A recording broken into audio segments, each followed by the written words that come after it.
সীমান্ত পরিস্থিতির আরও খবর জানাতে পঞ্চগড়ের বড় বাড়ির সীমান্ত থেকে যুক্ত হচ্ছেন লুৎফর রহমান। লুৎফর, নতুন করে পুশিনের কোনো চেষ্টা হয়েছে কিনা, কি তথ্য রয়েছে এবং সীমান্ত পরিস্থিতি কেমন দেখতে পাচ্ছেন? রাত্রি পঞ্চগড় দেশের সর্বোত্তরের সীমান্তবর্তী একটি জেলা, একেবারে প্রান্তিক জেলা এবং এই জেলা শান্ত। এই জেলাটি বেশ উত্তপ্ত হয়ে উঠেছিল পুশিনকে কেন্দ্র করে। মূলত গত শুক্রবার ১০ জন নাগরিককে আসলে ভারতের যে সীমান্তরক্ষী বাহিনী বিএসএফ বাংলাদেশে পুশিনের চেষ্টা করে এবং তাদেরকে তাদের যে কাঁটাতারের বেড়া আছে, সেই কাঁটাতারের বেড়া পার করে দেওয়ার পরে বাংলাদেশের দিকে ঠেলে দেওয়ার চেষ্টা করলে বাংলাদেশের যারা সীমান্তরক্ষী বাহিনী আছে, বিজিবি তাদেরকে ঠিক সীমান্তের যে নো ম্যানস ল্যান্ড সেখানেই তাদের রুখে দেয় এবং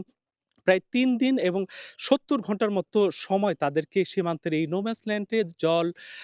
এবং ঝড় বৃষ্টি উপেক্ষা করে তাদেরকে কিন্তু সেখানে অবস্থান করতে হয় এবং তারা মানবেতর দিন পার করেন এবং দফায়, দফায় আমরা দেখেছি যে বিজিবি বিএসএফ এর মধ্যে পতাকা বৈঠক হয়েছে। তবে শেষ পর্যন্ত আমরা দেখেছি গতকাল রাত ২ টার পরে তাদেরকে সীমান্তের যে কাঁটাতারের বেড়ার সাথে তাদের লাইট ছিল, সেই লাইট তারা নিভিয়ে বিএসএফ তাদেরকে নিয়ে তাদের ফেরত নিয়েছে এবং তারা বিজিবিকে অবহিত করেই তাদেরকে নিয়ে গেছে এবং তার পাশাপাশি জানিয়ে রাখি যে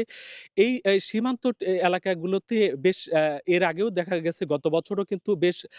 কয়েক দফায় কিন্তু পুশিনের ঘটনা ঘটেছে এবং পুশিন হলেই ২ দেশের মানুষের যে সাধারণ মানুষ তারা কিন্তু বেশ উদ্বিগ্ন থাকেন এবং সীমান্ত এলাকার মানুষের সাথে আমরা কথা বলেছি। তারা আমাদের জানিয়েছেন যে কোনোভাবেই যেন পুশিনের মতো ঘটনা না ঘটে এবং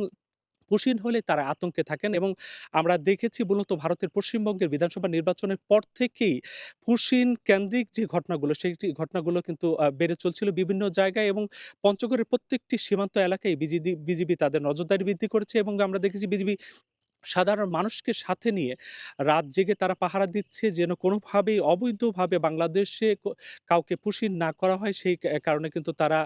আ চেষ্টা করছেন এবং মানুষের মধ্যে সচেতনতা বৃদ্ধির কথা বলছেন এবং বিজিবি বেশ কয়েকবার কোম্পানি কমান্ডার পর্যায়ে এবং ব্যাটালিয়ন কমান্ডার পর্যায়ে তারা বিএসএফ এর সাথে বৈঠক করেছে এবং বিজিবি বারবারই অনুরোধ করেছে যে কোনোভাবেই যেন সীমান্ত দিয়ে বিএসএফ কোনো মানুষকে যেন পুশিন না করে। যদি তারা বাংলাদেশী নাগরিক হয়ে থাকে তাদেরকে যেন প্রপার ওয়েতে একেবারে আইনি প্রক্রিয়া মেইনটেইন করে তাদেরকে যেন বাংলাদেশে ফেরত পাঠানো হয়।